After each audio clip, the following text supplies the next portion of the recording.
Le droit à l'alimentation constitue l'un des droits humains les plus fondamentaux.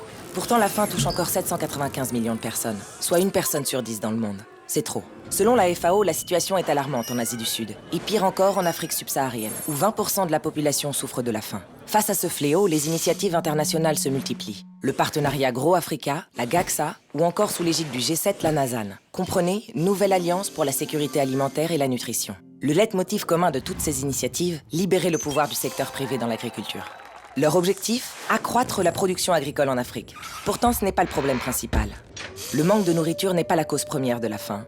En réalité, la situation est bien plus complexe. La faim est liée à la pauvreté, aux conflits ou encore aux catastrophes naturelles. Sans oublier l'accaparement de terres tombé sous la mainmise des multinationales de l'agroalimentaire.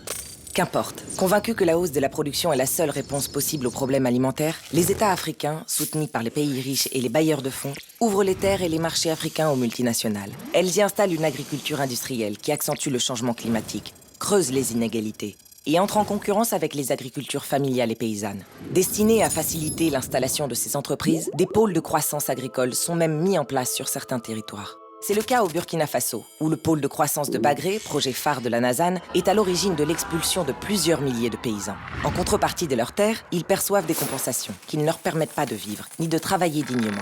En Côte d'Ivoire, dans le cadre de la NASAN, des multinationales comme ETG ou Louis Dreyfus, leader du commerce de matières premières, prévoient des projets couvrant des dizaines de milliers d'hectares. Certains conduisent à un endettement massif de paysans, ce qui profite aux uns, ne nourrit pas les autres.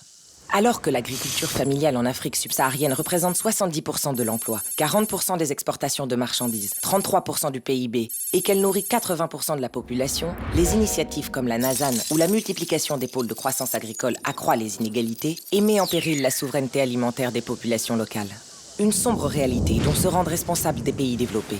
La France, par exemple, est le 3e contributeur financier de la NASAN et le chef de file de l'initiative au Burkina Faso.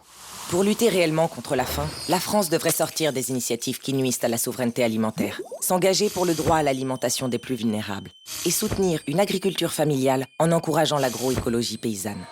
Changeons de cap avant qu'il ne soit trop tard.